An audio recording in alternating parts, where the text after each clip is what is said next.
நான் 26 ஆண்டுகளுக்கு முன்பதாக வங்காள விரிகுடா நடுக்கடலிலே ஆமேன் இலங்கை தேசத்திற்கும் தனுஷ்கோடிக்கும் நடுவில் இருக்கிற வங்காள விரிகுடா ஆழக்கடலிலே சரியாக நடுராத்திரி 1:30 மணிக்கு 26 ஆண்டுகளுக்கு முன்பதாக அவர்கள் பலவிதமான இடங்களிலே நின்று சில தீர்மானங்களை எடுப்பார்கள்.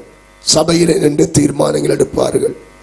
இப்படிப்பட்ட மைதானத்திலே சில தீர்மானங்களை எடுப்பார்கள். பிரயாணங்களிலே சில தீர்மானங்களை எடுப்பார்கள். ஆனால் 26 ஆண்டுகளுக்கு முன்பதாக வங்காள விரிகுடா ஆழக்கடலில் நடுராத்திரி 1:30 மணிக்கு வாழ்வா சாவா மரணமா ஜீவனா என்கிற அந்த கேள்விக்குறியின் மையத்தில் ஒரு தீர்மானம் எடுத்தேன். ஆண்டவரே, நான் சாகும் வரைக்கும் இந்திய தேசம் முழுவதும் இயேசு ஜீவிக்கிறார் என்று நான் சத்தம் எழுப்புவேன் என்று அன்றைக்கு எடுத்த தீர்மானம் இன்றைக்கு வரைக்கும் கர்த்தருடைய சுவிசேஷத்தை அறிவிக்கவும் இயேசு ஜீவிக்கிறார் என்பதை ஊழியத்தின் வாயிலே அவை நிரூபிக்கவும் ஆண்டவர் கிருபை செய்திருக்கிறார். அதற்காக கர்த்தரை நான் ஸ்தோத்தரிக்கிறேன். அல்லேலூயா.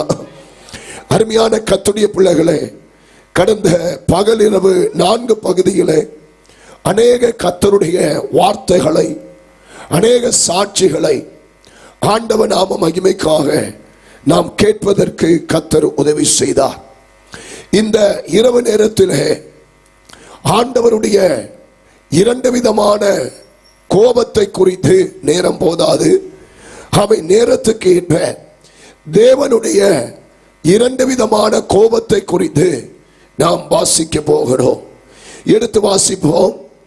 சங்கீதம் 2வது அதிகாரம் 12வது வசனத்தையும், வெளிப்படுத்தின விசேஷம் 12வது அதிகாரம் 12வது வசனத்தையும், சங்கீதம் 2:12, வெளிப்படுத்தின விசேஷம் 12:12 வாசித்து கர்த்தரை நாம் மகிமைப்படுத்துவோம். வாசிப்போம். குமாரன் கோபம் கொள்ளாமலும் நீங்கள் வழியிலே அழியாமலும் இருக்கும்படிக்கு அவரை முத்தம் செய்யுங்கள். கொஞ்ச காலத்திலே அவருடைய கோபம் பற்றி எரியும். அவரை அண்டிக் கொள்ளுகிற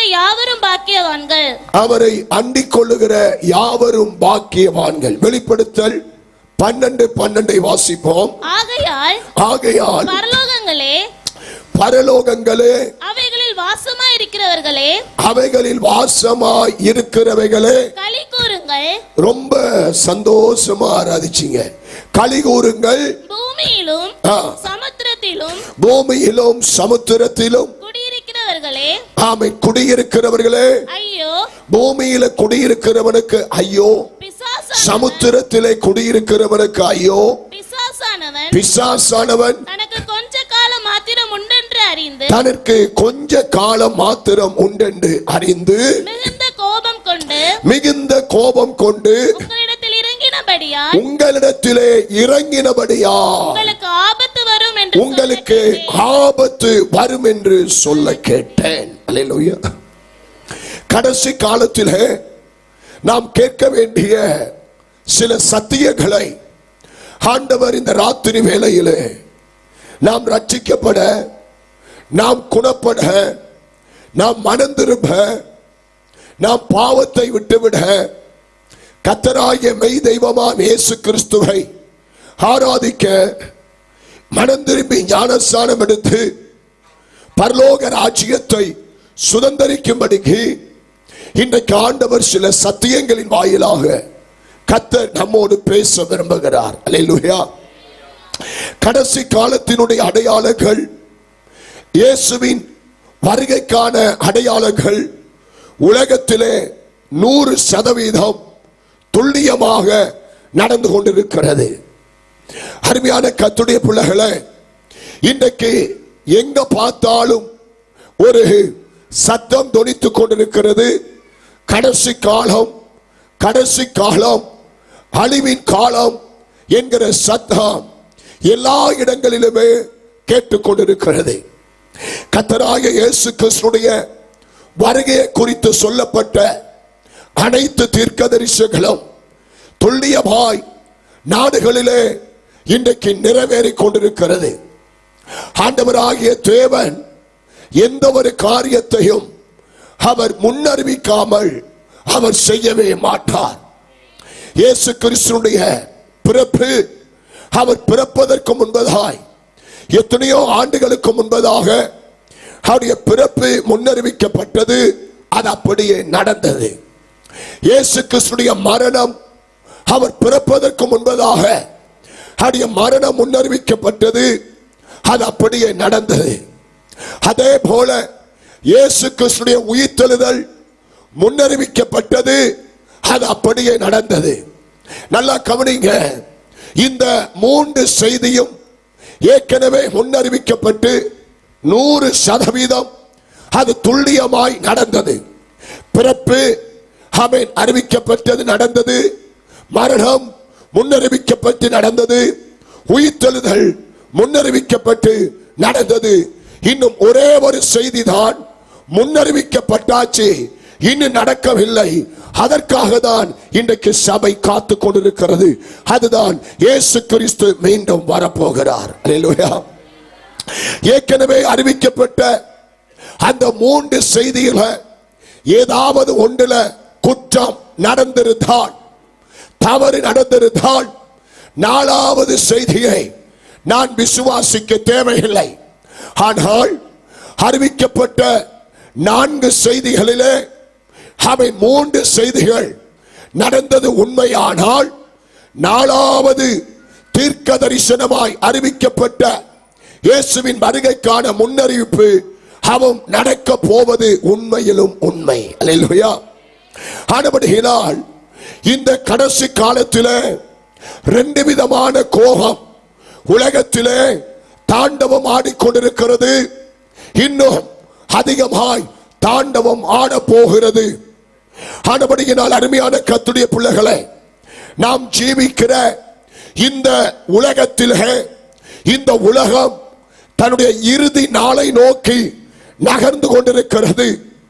தன்னுடைய இறுதி நிமிஷத்தை நோக்கி. ஆமே ஸ்தோத்திரம். இந்த உலகம் இறுதி வினாடியை நோக்கி இந்த உலகம் ஆமே நகர்ந்து கொண்டிருக்கிறது. அல்லேலூயா. தேவனால் சிருஷ்டிக்கப்பட்ட இந்த உலகம் ஆமென் அதி சீக்கிரத்தில் தேவனால் முடித்து வைக்கப்பட போகிறது.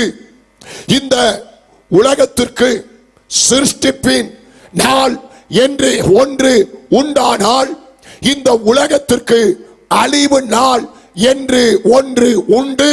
அல்லேலூயா.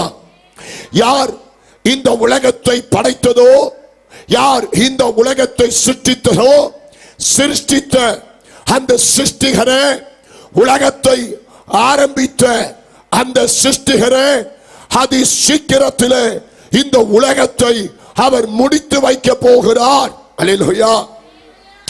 அருமையான கர்த்தருடைய பிள்ளைகளே, தேவன் இந்த உலகத்தை முடிப்பதற்கு முன்பதாக இந்த உலகத்தில் இருக்கிற கிட்டத்தட்ட 800 கோடி மக்களுக்கு மேலாக ஆமென் வாழ்ந்து கொண்டிருக்கிற ஜனங்களுக்கு ஆமென் தேவன் வேக வேகமாய் தம்முடைய சுவிசேஷத்தை அறிவித்துக் கொண்டே இருக்கிறார். அல்லேலூயா. அருமையான கர்த்தருடைய பிள்ளைகளே, இந்த உலக மக்களுக்கு இறுதி அழைப்பு கொடுக்கப்படுகிறது, இறுதி எச்சரிப்பு கொடுக்கப்படுகிறது. ஏன் நாம் வாழுகிற இந்த காலத்திலே இறுதி சுவிசேஷம், இறுதி எச்சரிப்பு, இறுதி அழைப்பு ஏன் கொடுக்கப்பட போகிறது என்று சொன்னால், அதி சீக்கிரத்திலே ஆண்டவராக இயேசு கிறிஸ்து மனவாட்டியாகிய சபையை எடுத்துக்கொள்ள வரப்போகிறார். அல்லேலூயா சொல்லுங்க பார்க்கலாம். அருமையான கர்த்தருடைய பிள்ளைகளே, தேவன் நமக்கு தந்து கொண்டிருக்கிற இப்படிப்பட்ட ஆவிக்குரிய சத்தியங்கள், ஆவிக்குரிய கூட்டங்கள் கூட அது நமக்கு இறுதி எச்சரிப்பாக காணப்படுகிறது. அல்லேலூயா. அருமையான கர்த்தருடைய பிள்ளைகளே, ஒரு கூட்ட ஜனத்தை ஆமை ஸ்தோத்திரம் இந்த உலகத்தில் இருந்து பிசாசு வாரிக்கொள்ள போகிறான். ஒரு கூட்ட ஜனத்தை இந்த உலகத்தில் இருந்து தேவனாகிய கர்த்தர் தம்முடைய ராஜ்யத்திலே சேர்த்துக் கொள்ள போகிறார். இதுதான் சத்தியம். அல்லேலூயா. ஆனால் இவைகளின் மத்தியிலே தேவனுடைய இரத்தத்தினால் ஆமே ஸ்தோத்திரம் கழுவப்பட்டு பாவம் அறிக்கை செய்யப்பட்டு ஆமே ஞானஸ்நானம் எடுத்து பரிசுத்த ஆவியின் அபிஷேகத்தை பெற்று ஆமே ஸ்தோத்திரம் ஆவிக்குரிய சபையிலே நீ கர்த்தராகிய இயேசு கிறிஸ்துவை ஆராதிக்கிற பழக்கம் உனக்கு இருக்குமானால் ஆமென், பிசாசு ஜனத்தை வாரிக் கொள்ளுகிற அந்த சம்பவத்திலே நீ தப்பப்பட்டு கர்த்தருடைய வருகையிலே அவர் ராஜ்யத்திலே சேர்க்கப்படுவாய் என்பதில் சந்தேகமில்லை. கையை உயர்த்தி சத்தமாக அல்லேலூயா சொல்லுங்க. பூர்வ உலகத்திலே ஜீவித்த நோவா ஜீவித்த அந்த காலத்திலே கர்த்தருக்கு ஸ்தோத்திரம் கிமு 2344 தேவன் இந்த முழு உலகத்தையும் கர்த்தர் அளித்தார்.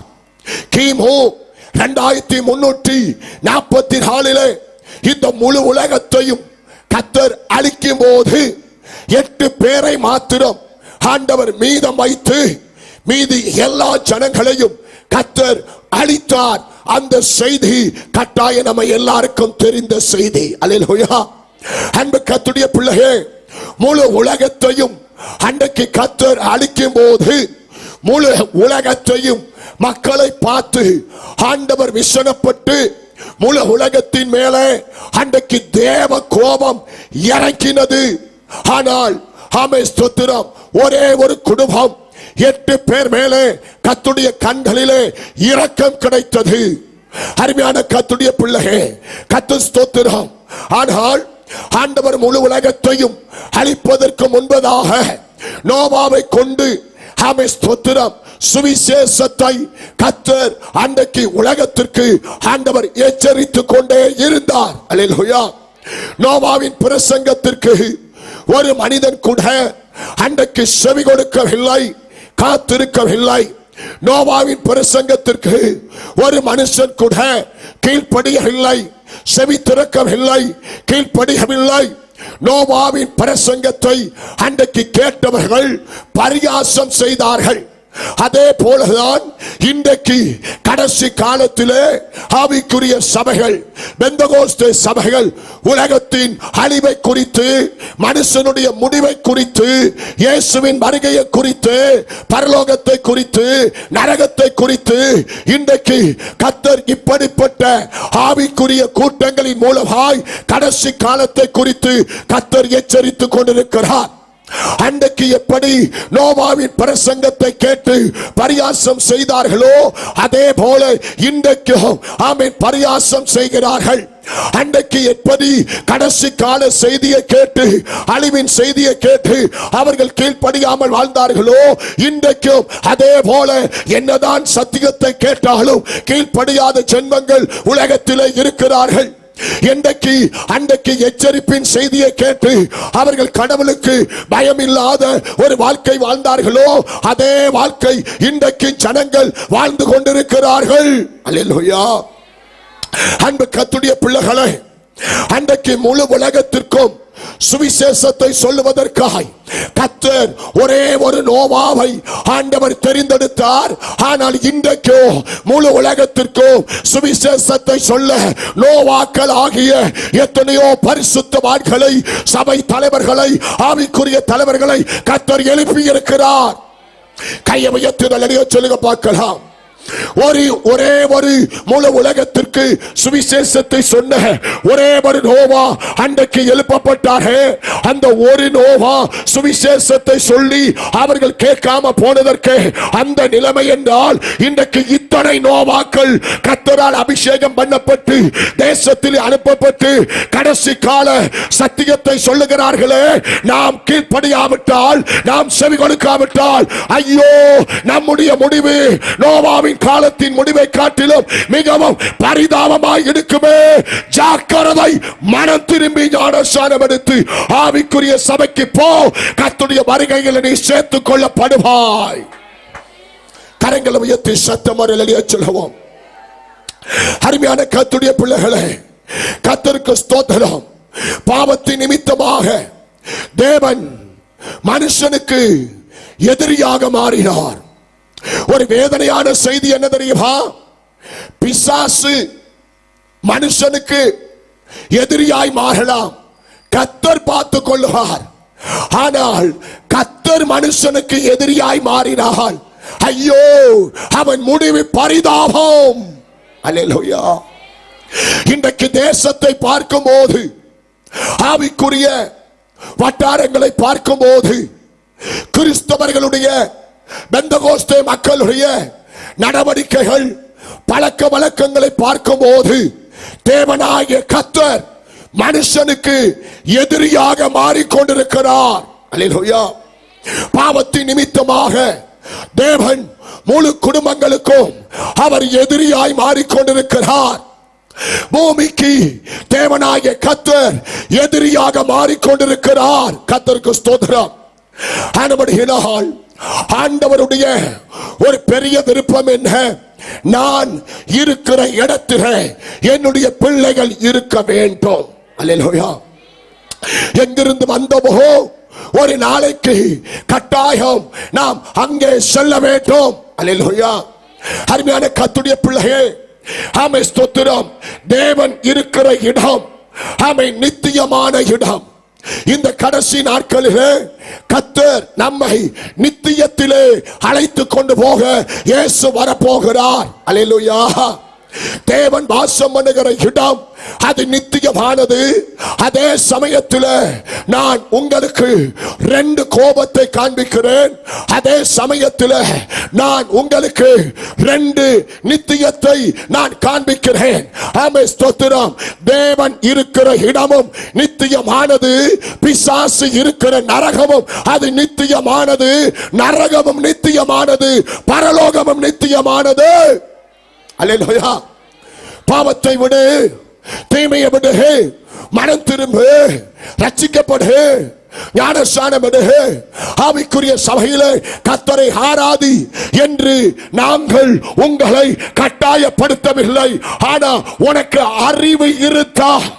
ஆமென். உனக்கு பொது அறிவு இருக்கா? பகுத்தறிவாகிய 6வது அறிவு உனக்குள்ள இருக்கா? இன்றைக்கு ஆண்டவர் 2 நித்தியத்தை காண்பிக்கிறார். ஒரு பக்கம் பரலோகம் நித்தியம், இன்னொரு பக்கம் நரக நித்தியம். இந்த 2 இடத்திலே ஓ மனைவியை எந்த இடத்துக்கு அனுப்ப போற? ஓ புருஷனை எந்த இடத்துக்கு அனுப்ப போற? ஓ பிள்ளைய எந்த இடத்துக்கு அனுப்ப போற? ஆமென், ஸ்தோத்திரம். நீ எந்த இடத்துக்கு போக போகிறாய் என்பதை சிந்தித்து பார்த்து இயேசுவுக்கு உன்னை ஒப்புக்கொடு. கரங்களை உயர்த்தி சொல்லுவோம். கட்டாயம் இந்த 2 நித்தியத்திலே ஒரு நித்தியத்திற்கு கட்டாயம் நாம் சென்றுதான் ஆக வேண்டும். அல்லேலூயா. என்னால முடியாது, நரகம் என்கிற நித்தியத்திற்கு நான் போக முடியாது என்று ஆமென் நீ வாதாட முடியாது. அங்க போய்தான் ஆகணும். அல்லேலூயா. ஆமென். இந்த உலகத்திலே வாழுகிற எல்லா மனுஷனும் இந்த 2 இடத்துல ஏதாவது ஒரு இடத்திற்கு சொல்லுங்க கட்டாயம் போய்தான் ஆகணும். நான் உங்களை பார்த்து கேட்கிறேன், நீங்க பக்கத்தில் உள்ளவங்க கையை பிடிச்சு கேளுங்க, எந்த இடத்திற்கு நீ போக போகிறாய் என்று கேளுங்க. அல்லேலூயா. இந்த பக்கம் நித்திய பரலோகம், இந்த பக்கம் நித்திய நரகம். இந்த 2ஐயும் ஆண்டவர் வைத்திருக்கிறார். எந்த இடத்திற்கு நீ செல்ல போகிறாய்? அல்லேலூயா. அருமையான கர்த்தருடைய பிள்ளைகளே, ஒரு பரிசுத்தவான் ஒரு தரிசனத்தை கண்டார். அவர் கண்ட தரிசனத்திலே வானம் திறக்கப்பட்டிருக்கிறது. ஆமென், ஸ்தோத்திரம். திறக்கப்பட்ட அந்த வானத்திலே அதி பயங்கரமான வெளிச்சம் உண்டானது. அந்த வெளிச்சத்தில் இருந்து அதி பயங்கரமான 3 சத்தம் அவர் காதிலே கேட்டது. முதலாவது சத்தம் ஆயத்தம் உள்ளவர்களை சேர்க்கும்படிக்கு, ஓ ஆயத்தம் உள்ளவர்களை ஆமென், ஸ்தோத்திரம், ஆகாயம் சேர்க்கிற நாள் சமீபித்திருக்கிறது. அல்லேலூயா. இரண்டாவது சத்தம் ஆயத்தம் உள்ளவர்களுக்காய் அந்த நாள் மகிழ்ச்சியின் நாள் என்கிற சத்தம். மூன்றாவது சத்தம் ஆயத்தம் உள்ளவர்களுக்காய் அதி சீக்கிரத்திலே ஆண்டவராகிய இயேசு கிறிஸ்து வரப்போகிறார். கையமையத்து சத்தம் அல்லையே சொல்வோம். அயர்லாந்து தேசத்திலே கர்த்தருக்கு ஸ்தோத்திரம், ஒரு மருத்துவமனையிலே ஒரு வினோதமான ஒரு வித்தியாசமான ஒரு குழந்தை பிறந்தது சில ஆண்டுகளுக்கு முன்பதாக. ஆனால் அந்த செய்தியை இங்கிலாந்து தேசத்தில் அந்த செய்தியை மீடியாக்கள் மூலமாய் வெளியிலே வரக்கூடாது என்று சொல்லி அவர்கள் அதை தடை செய்து விட்டார்கள். அந்த குழந்தை பிறந்த போது இரண்டு கையும் ஒட்டின வண்ணமாக ரெண்டு கையும் கும்பிட்ட மேனுக்கு ஒரு குழந்தை பிறந்தது. என்ன இந்த குழந்தை கையிரண்டை கும்பிட்டு பிறந்திருக்கிறது. இந்த குழந்தை ஏதோ ஒரு செய்தியை இந்த உலகத்துக்கு கொண்டு வந்திருக்கிறது என்று மருத்துவர்கள் ஆச்சரியப்பட்டார்கள்.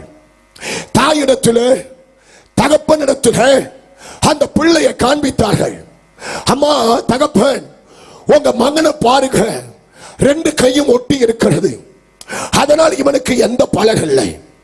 நீங்க அனுமதித்தால் நாங்கள் ஆபரேஷன் செய்து அந்த ரெண்டு கையை நாங்கள் பிரிக்கிறோம் என்று சொன்னார்கள். தாய் தகப்பன் அனுமதித்தார்கள். ஆபரேஷன் தியேட்டரில் அம்மா அப்பாவுக்கு அனுமதி இல்லை. மருத்துவர்கள் குழந்தையை ஆபரேஷன் தியேட்டரில் கொண்டு போனார்கள். எத்தனையோ ஆபரேஷன் செய்திருக்கிறார்கள். ஆனால் இந்த குழந்தை ஒரு வினோதமா இருக்கு. நிறைய பேர் ஆபரேஷன் தியேட்டரில் பார்த்து கொண்டிருக்காங்க.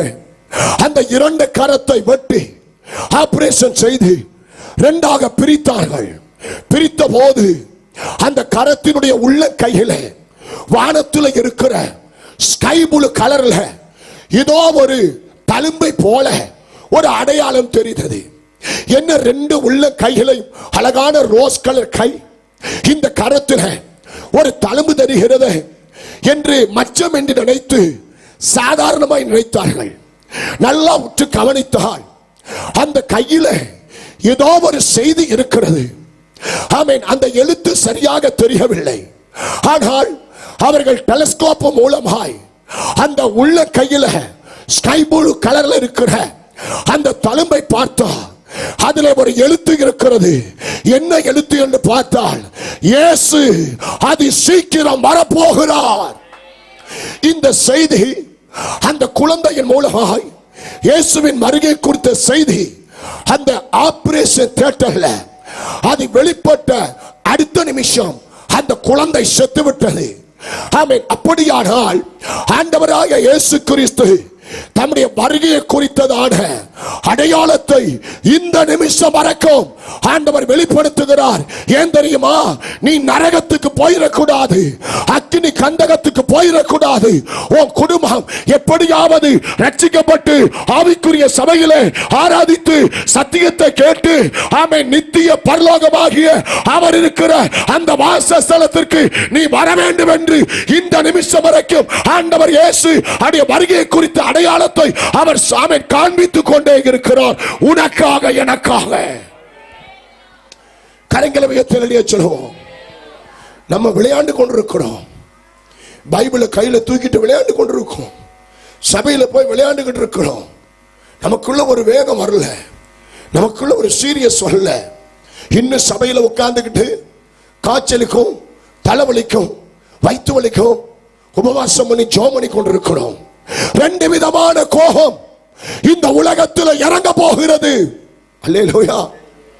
ஒரு ஞாயிற்றுக்கிழமை சபை நடத்துவதற்காக வெள்ளை சிப்பா வெள்ளை வேட்டியோடு பழைய ஸ்கூட்டர்ல ஒரு போதகர் வேகமாய் ஸ்தோத்திரம் ஆராதனைக்கு பைக்கில் வேகமாய் போகிறார். போகிற வழியில ஒரு வயதான பெரியவர் முதிர்ந்தவர் அந்த வயதானவர் கையை நிறுத்தி அந்த பைக்கை நிப்பாட்டுகிறார். ஐயா, ஆட்டோ வரல, பஸ் கிடைக்கல, எங்க போறீங்க? நீங்க போற வழியில என்னை இறக்கி விடுங்க என்று அந்த பாஸ்டர் அந்த பெரியவர் கேட்கிறார். அந்த பாஸ்டர் சொல்றார், எனக்கு ரொம்ப நேரமாய் விட்டது, வேகமாய் உட்காருங்க பின்னால என்று சொல்லி அந்த முதியவர் பைக்கில் வேகமாய் உட்கார்ந்தார். பாஸ்டர் பைக்கை வேகமாய் திருகினார். பைக் வேகமாய் போய் கொண்டிருக்கிறது. பின்னாலே இருந்த முதியவர் ஆமென் அந்த பாஸ்டர்ட்ட கேட்டார், ஐயா உங்களுடைய தோரணையை பார்த்தால் நீங்கள் ஒரு கிறிஸ்தவ மத போதகர் போல தெரிகிறது என்றார். பாஸ்டர் பைக்கை ஓட்டிக்கொண்டு, ஆமா நான் பாஸ்டர், ஆராதனைக்கு நேரமாகிவிட்டது, நாமே சரியாய் உள்ளே போக வேண்டும், நான் ஆமே ஸ்தோத்திரம் ஆராதனை போய்கொண்டிருக்கிறேன் என்று பாஸ்டர் சொன்னார். இந்த பெரியவர் சற்று தூரம் பைக் போனது அடுத்த இரண்டாவது கேள்வியை தொடுத்தார். நீங்கள் பாஸ்டர் என்று சொல்லுகிறீர்கள், இன்றைக்கு ஞாயிற்றுக்கிழமை சபை நடத்த போறீங்க, நீங்க என்ன பிரசங்கம் பண்ண போறீங்க என்று கேட்டார். பைக்கை ஓட்டிக்கொண்டு பாஸ்டர் சொன்னார், தானியேலை குறித்து நான் பிரசங்கிக்க போகிறேன். உடனே அந்த போதகர் தோலை தட்டி சொன்னார், இன்றைக்கு நீங்கள் தானியேலை குறித்து பிரசங்கிக்க கூடாது, இயேசு வரப்போகிறார், அதை சபைக்கு பிரசங்கிக்க வேண்டும் என்று சொன்னார். பாஸ்டர் பைக்கை ஓட்டிக்கொண்டு பாஸ்டர் கொஞ்சம் கோபப்பட்டார். யாரடா இவன், இவன் ஒரு வழிப்போக்கன், நமக்கிட்ட உதவி கேட்டு நம்ம பைக்கில் உட்கார்ந்து இருக்கிறார். ஒரு வாரம் முழுக்க நான் உட்கார்ந்து பைபிளை படித்து தானியேலை பற்றி நான் பிரசங்கத்தை ஆயத்தம் செய்திருக்கிறேன். ஆமென். நான் இந்த பிரசங்கம் செய்யக்கூடாது, நான் இந்த பிரசங்கம் நான் செய்ய வேண்டும் என்று இவர் என்ன எனக்கு சொல்லுவது என்று பைக்கை வேகமாய் ஓட்டிக்கொண்டு ஆமென் சற்று கடக்கணினால் திரும்பி பார்த்தா பைக் வேகமாய் போய்கொண்டிருக்கிறது. பின்னால உட்கார்ந்திருந்த முதியவரை காணவில்லை. பாஸ்டருக்கு பயங்கர அதிர்ச்சி, யாராயிருப்பார் யாராயிருப்பார். அதே போலதான் இந்த வெள்ள மடத்திலே இந்த அசெம்பிளி காட் சபையினுடைய இந்த 2026 ஆண்டின் கன்வென்ஷனுடைய கடைசி நாள் கூட்டத்திலே இயேசு கிறிஸ்து அதி சீக்கிரம் வரப்போகிறார் என்கிற சத்தியத்தை உனக்கு அவர் போதிக்கிறார்.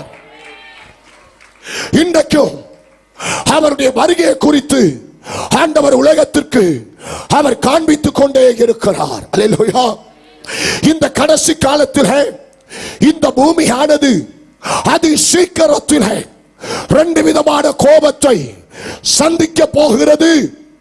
ஆமென். அன்பு கர்த்தருடைய பிள்ளைகளே, இந்த 2 விதமான இந்த கோபத்தில் நாம் சிக்கிக் கொள்ளாமல் நாம் தப்பித்துக் கொள்ள வேண்டுமானால் நாம் என்ன செய்ய வேண்டும் என்பதை வேதம் வலியுறுத்துகிறது. எனக்கு நேரம் இருக்குமா என்று தெரியல. அல்லேலூயா. அன்பு கர்த்தருடைய பிள்ளைகளே, கர்த்தருடைய நாம மகிமைக்காய், ஆனால் அதி சீக்கிரத்திலே இந்த உலகத்திலே சந்திக்க போகிற இந்த 2 விதமான கோபத்துக்கு முன்பதாக ஆமென் குமாரனாக இயேசு கிறிஸ்து மணவாட்டியாகிய சபையை எடுத்துக்கொள்ள வரப்போகிறார். இதோ என்ற தெய்வம் யெகோவாவின் கோபம் இந்த உலகத்தில் இறங்க போகிறது. அடுத்து பிசாசின் கோபம் இந்த உலகத்தில் இறங்க போகிறது.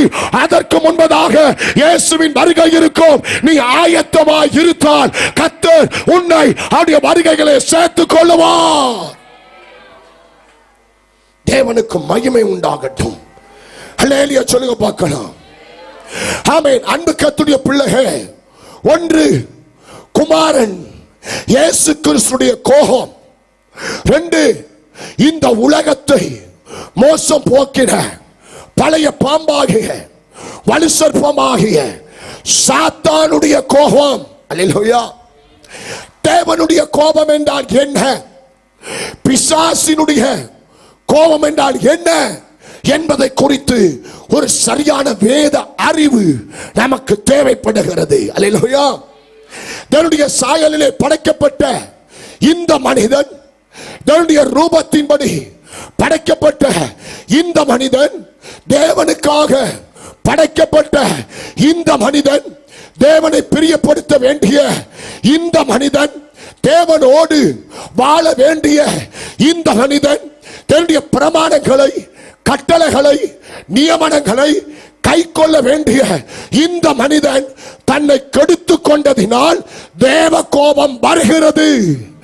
தன்னை பாவத்துக்கு உட்படுத்தினபடியினால் தேவ கோபம் வருகிறது. தன்னை உலக இன்பத்திற்கும் விபச்சாரத்திற்கும் வேசித்தனத்திற்கும் புருஷனுக்கு துரோகம், மனைவிக்கு துரோகம், பிள்ளைகளுக்கு துரோகம், பெற்றோருக்கு துரோகம், சபைக்கு துரோகம், சத்திய வசனத்துக்கு துரோகம். ஆமென் ஸ்தோத்திரம். தன்னை உலக இன்பத்திற்கு உட்படுத்தினபடியினால், உலக ஆசைக்கு அவன் உட்படுத்தினபடியினால், சிற்றின்பங்களுக்கு தன்னை உட்படுத்தினபடியினால், சிலுவையின் உபதேசத்தை அவன் மறுதலித்தபடியினால், அவன் சிலுவையின் அன்பின் சுவிசேஷத்தை அவன் ஏற்றுக்கொள்ளாதபடியினால், ரட்சிப்பை இழந்து அவன் பின்வாங்கினபடியினால், இயேசுவை போல அவன் ஜோர்தான் நதியிலே அவன் மூழ்கி ஞானஸ்நானம் எடுக்க நாட்களை, மாசத்தை, வருஷத்தை அவன் கடத்தினபடியினால், அவன் மேலே, அவன் பொஞ்சாதி மேலே, அவன் பிள்ளை மேலே, அவன் தொழில் மேலே, அவன் பிசினஸ் மேலே, அவன் வாழ்வாதாரத்தில் இதோ கர்த்தருடைய கோபம் வரப்போகிறது. ஜாக்கிரதை. அப்படிப்பட்ட ஒரு எண்ணத்தோடு இந்த இடத்தில் நீ இருப்பாயானால் இன்றைக்கு இப்பவே முன்னுக்கு வா. இயேசு உன்னை ரட்சிக்கட்டும், இயேசு உன்னை விடுவிக்கட்டும். கைகளை உயர்த்தி சத்தமாக அல்லேலூயா சொல்லு. தேவனுக்காக வாழும்படி படைக்கப்பட்ட இந்த மனுஷன் தன்னை கெடுத்துக் கொண்டபடுகிறார். தன்னுடைய கோபம் இந்த உலகத்திலே ஊற்றப்பட போகிறது. அல்லேலூயா. அருமையான கர்த்தருடைய பிள்ளைகளே, ஏதோ ஓரளவு பரிசுத்தவான்கள் இந்த குமரி மாவட்டத்தில் இருக்கிறதுனாலதான் ஓரளவு ஆண்டவர் இந்த மாவட்டத்தை தப்ப பண்ணி கொண்டிருக்கிறார். ஏதோ ஓரளவு சாதுக்கள், சன்னியாசிகள், பரிசுத்தவான்கள், உத்தமமான ஊழியர்கள், உண்மையான ஆவிக்குரிய தலைவர்கள், அழுது ஜெபிக்கிறவர்கள், முழங்காலில் நிற்கிறவர்கள், கையை உயர்த்துகிறவர்கள், தின்னு தின்னு ஏசி ரூம்ல படுத்து தூங்குற சோம்பேறி இல்ல. வைத்த காய வைத்து ஜனத்திற்காய், சபைக்காய், ஊழியத்திற்காய், தேசத்திற்காய் பாடுபடுகிற எத்தனையோ தலைவர்கள் இருப்பதினால் கர்த்தர் இதுவரைக்கும் இந்த மாவட்டத்தை அவர் கோபத்திற்கு ஆண்டவர் தப்ப பண்ணி கொண்டிருக்கிறார். ஆனால் நான் சொல்லுகிறேன், இனியும் காலம் செல்லாது. கர்த்தருக்கு மகிமை உண்டாவதாக. அல்லேலூயா சொல்லுங்க பார்க்கலாம். இந்த பூமியானது திடீரென்று ஒரு மிகப்பெரிய அழிவை சந்திக்க போகிறது. தேவனுடைய கோபம் இயற்கையை சந்திக்கும். தேவனுடைய கோபம் பூமியை சந்திக்கும். தேவனுடைய கோபம் மனிதனை சந்திக்கும். அது சந்திக்க ஆரம்பித்து விட்டது. அல்லேலூயா. அன்பு கர்த்தருடைய பிள்ளையே, ஆனால் தன்னுடைய வருகையிலே நீ எடுத்துக்கொள்ள தவறுவாய், ஆனால் அந்த மிருகத்தினுடைய அந்த கோபத்திலே நீ மாட்டிக்கொள்ள நேரிடும். அல்லேலூயா. சாத்தானுடைய கோபம் இயற்கையை பாதிக்காது. சாத்தானுடைய கோபம் ஆமென் ஸ்தோத்திரம் பூமியை பாதிக்காது. சாத்தானுடைய கோபம் யாரை தெரியுமா பாதிக்கிறது? தேவ சாயலை பெற்று, தேவ ரூபத்தை பெற்று, தேவ ஆவியை பெற்ற மனுஷனை தான் சாத்தானுடைய கோபம் தாக்கும். ரொம்ப ஜாக்கிரதை. கையை உயர்த்தி நல்லடியா சொல்லுங்க பார்க்கலாம். பிரியமான கர்த்தருடைய பிள்ளையே, பிசாசுக்கு நம்ம மேல கோபம், சபை மேல கோபம், பரிசுத்தவான்கள் மேல கோபம். பாஸ்டர், நீங்க செய்கிற ஊழியத்தின் மேல பிசாசுக்கு கோபம், பயங்கர கோபம். ஊழியம் வளர்ந்துடக்கூடாது, சபை பெருகிடக்கூடாது, சபையை கட்டிடக்கூடாது, ஆத்துமாக்கள் பெருகிடக்கூடாது. ஏன் பிசாசுக்கு நம்ம மேல கோபம் என்று சொன்னால், ஆமென் ஸ்தோத்திரம், எனக்கு கிடைக்காத பரலோகம் உனக்கு கிடைக்க கூடாது. கையை உயர்த்தி நல்ல சொல்லுங்க. யாருக்கு கிடைக்காத பரலோகம்? சாத்தானுக்குடைய கோபம். ஏன் அவனுக்கு நம்ம மேல கோபம்? நான் திரும்பவும் சொல்றேன், வாடா வாடா எழுப்பி என் மேல கோபம் வர்றியா? வா. சபை மேல கோபப்படுறியா? கோபப்படு. ஊழியத்தின் மேல, குடும்பத்தின் மேல வாடா. நீ எவ்வளவு பெரிய ஆளா இருந்தாலும், அவன் எவ்வளவு கோபமா வந்தாலும், நான் தேவன் பக்கமா நிக்கிற மனுஷன். அல்லேலூயா.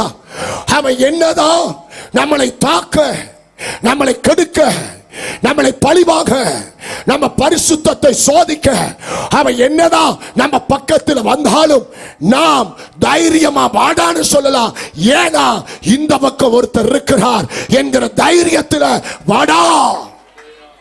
ஆனால் அதே நேரத்தில் இந்த பக்கம் ஒருத்தர் நிற்கிறார், அவர் என் மேல கோபப்பட்டா, அவர் வேகப்பட்டா, ஆமென் ஸ்தோத்திரம், அவர் ஆமென் ஸ்தோத்திரம், என்னை குறித்து அவர் எரிச்சல் அடைந்தால் நான் தப்ப முடியாது. இவன் கோபப்பட்டால் இவர்கிட்ட சொல்லலாம், இவர் கோபப்பட்டால் யார்கிட்ட சொல்ல முடியாது. ஆனபடியினால் உங்களுடைய அன்றாட வாழ்க்கையிலே சாத்தான் கோபப்படலாம், அவன் கோபத்தை ஏற்றுவதுதான் நம்முடைய வேலை.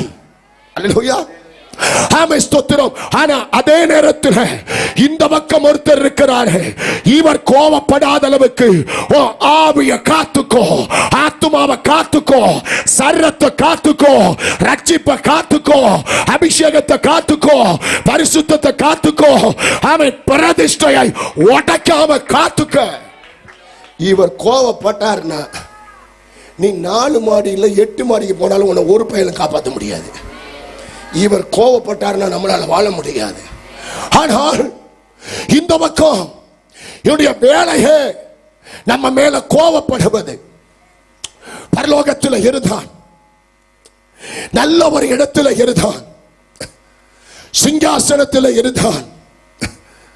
ஆண்டவருக்கு மேல ஒரு சேர் கொடுப்பா, ஆண்டவருக்கு மேல தன்னுடைய சேர சிங்காசனத்தை மேல கொண்டு போகணும் என்று பரலோகத்தில் அவனுக்கு ஒரு பெருமை, ஒரு ஆசை.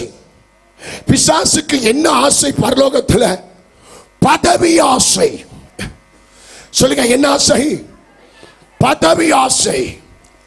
இன்றைக்கும் ஆவிக்குரிய சபையில சொல்லுங்க, என்ன ஆசை? பதவி ஆசை.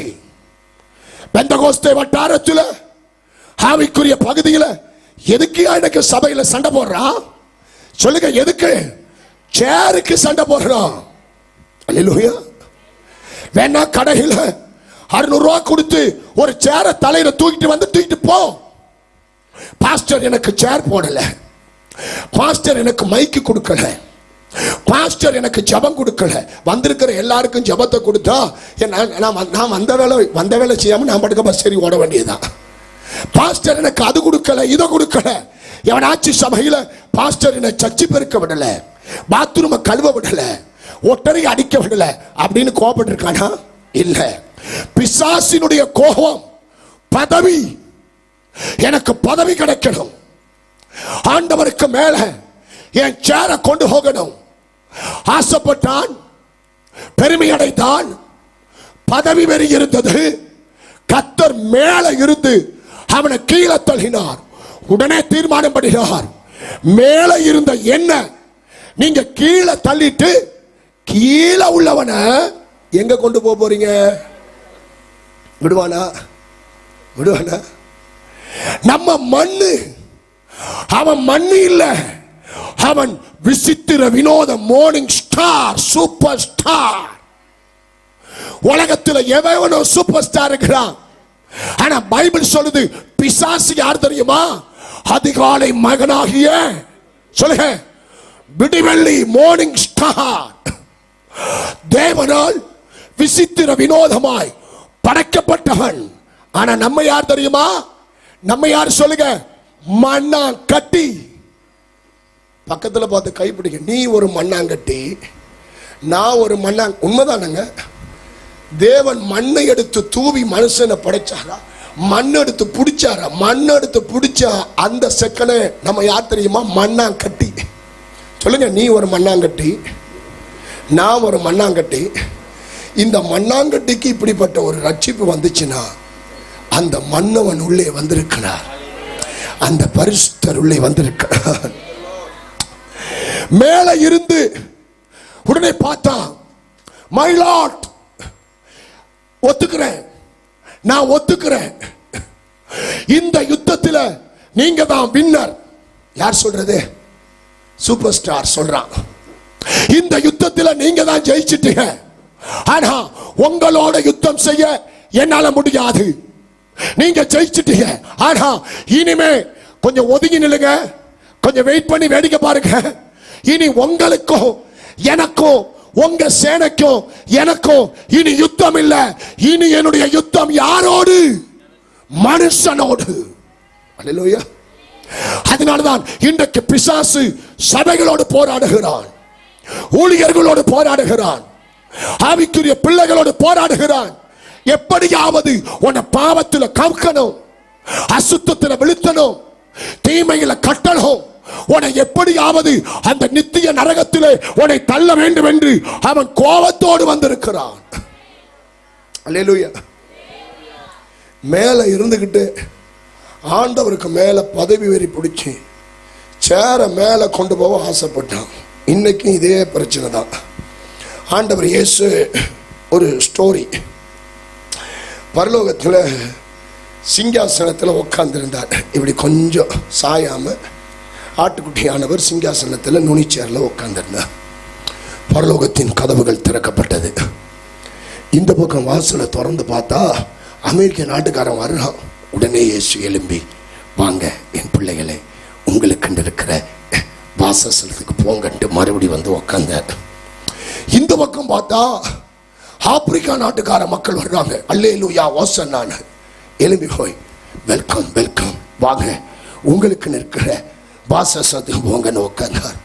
இப்படி எல்லா நாட்டு மக்களையும் இயேசு எழுந்து எழுந்து வரவேற்றார்.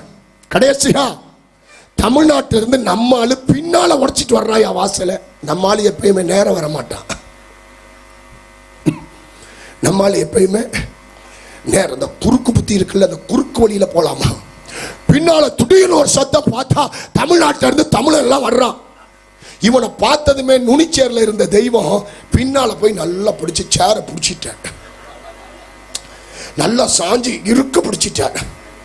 இவன் யாருன்னு அவருக்கு நல்லா தெரியும். உடனே தமிழர்களே, வாங்க வாங்க, உங்களுக்குன்னு இருக்கிற வாசஸ்தலத்துக்கு போங்க போங்க. இப்படி எல்லாம் போகும்போது அதுல நம்மால ஒருத்தன் டராரா இயேசுவை பார்த்துக்கிட்டே போனான். போனவன் திரும்பி வந்தான். வந்து ஆண்டரை பார்த்து கேட்டான். இவன் வரும்போதே இவர் நல்லா டைட்டா பிடிச்சிட்டாரு. ஆண்டரை பார்த்து கேட்டான், ஆண்டவரே மேட்டருக்கு வா, நீர் நல்லவர் அல்லவா? டேய் மேட்டருக்கு வாடா, நீர் பாதபட்சம் பார்க்க, டேய் எல்லாம் நிறுத்து, ஆமா மேட்டருக்கு வா. நான் ஓரமா நின்று பார்த்தேன். பார்க்கறது உன் புத்தி, செயல்படுறது உன் புத்தி இல்லை. நான் ஓரமா நின்று பார்த்தேன். எல்லா நாட்டுக்காரனும் வரும்போது எழுந்து வரவேட்டீங்க. தமிழ்நாட்டிலிருந்து நாங்கள் தமிழர்கள் வரும்போது ஏன் நீங்கள் எழும்பி வர வைக்கவில்லை? டே, உன்னை பத்தி எனக்கு தெரியுண்டா. நான் எலும்புனா என்ன தள்ளி விட்டு ஏன் சேர்ல நீ உக்காந்துருக்கடான்ட்டான். என்ன பிசாசினுடைய கோபம், எனக்கு கிடைக்காத அந்த சிங்காசனம் உனக்கு கிடைக்க விடமாட்டேன். எனக்கு கிடைக்காத நித்திய ராஜ்யம் உனக்கு கிடைக்க விடமாட்டேன். எனக்கு கிடைக்காத பிதாவின் மடி உனக்கு கிடைக்க விடமாட்டேன். அல்லேலூயா. இதுதான் இன்றைக்கு பிசாசுடைய கோபம். அவருடைய கோபம் உலகத்திலே இன்றைக்கு தாண்டவம் ஆடிக்கொண்டிருக்கிறபடியினால்தான் கொலை, கொள்ளை, கற்பழிப்பு, அசுத்த வாழ்க்கைகள் இன்றைக்கு தேசத்தில் பெருகிக் கொண்டிருக்கிறது. பிரியமான கர்த்தருடைய பிள்ளையே, நல்ல சத்தியத்தை கேளுங்கள். இந்த பக்கம் நித்திய நரகம், இந்த பக்கம் நித்திய பரலோகம். ஆண்டவர் தெய்வம் கட்டாயப்படுத்தவில்லை. தெரிந்து கொள்ள வேண்டிய பொறுப்பை இன்றைக்கு ராத்திரி உங்க கையில கர்த்தர் விட்டு விடுகிறார். கைதட்டி கர்த்தரை ஸ்தோத்திரம் பண்ணுங்க. அல்லேலூயா. அதே போலதான் அன்பு கர்த்தருடைய பிள்ளைகள், ஒரு காலத்தில் பிசாசினுடைய கோபத்தினால் நாங்கள் வஞ்சிக்கப்பட்டோம். பிசாசின் கோபத்தினால் நாங்கள் தாக்கப்பட்டோம். அன்றைக்கு மாத்திரமல்ல, இன்றைக்கும் அவருடைய கோபம் அவன் சபையிலே, ஊழிய ஸ்தலத்தில் அவன் கோபத்தினால் தாக்கிக் கொண்டிருக்கிறான். ஆனாலும் எங்களுக்குள் இருக்கிற பெந்தகோஸ்தே ஆவியானவர், ஆமென் ஸ்தோத்திரம், ஆமென், அவைகளை உடைக்க, அவைகளை மேற்கொள்ள, ஆமென் ஸ்தோத்திரம், கர்த்தர் கிருபையை ஊற்றிக் கொண்டிருக்கிறார். அதே தெய்வம் இன்றைக்கு ராத்திரி உங்களுக்கு அதே கிருபையை கர்த்தர் ஊற்றுவாராக. இவர் மட்டும் கோபப்படாம பார்த்துக்கணும். அதுதான் ரொம்ப முக்கியம். ஒரு செகண்ட் கூட இவர் நம்ம மேல கோவப்பட்டு கூடாது. நம்மளை உண்டாக்கின கடவுள். அல்லேலூயா. எப்படி இந்த தர்மகத்தா குடும்பம் மேல வரும்? 14 உயிர் எப்படி காப்பாற்றப்படும்? 14 பேரையும், அப்பா நமச்சிவாயம், அம்மா நல்லம்மா, 12 பிள்ளைகள், 8 கோயில் தர்மகத்தா, 14 பேரையும் பிசாசு நித்திய நரகத்திலே தள்ளுவதற்கு எத்தனித்தான்.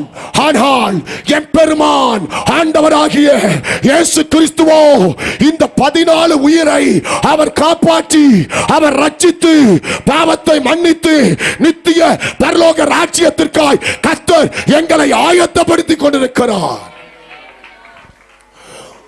அவன் கோபப்பட்டாலும் இவர் இரக்கமுள்ளவராயிருக்கிறார். அவன் தண்டிக்க வந்தாலும் அதிலிருந்து நம்மளை காப்பாற்றுகிறவராயிருக்கிறார்.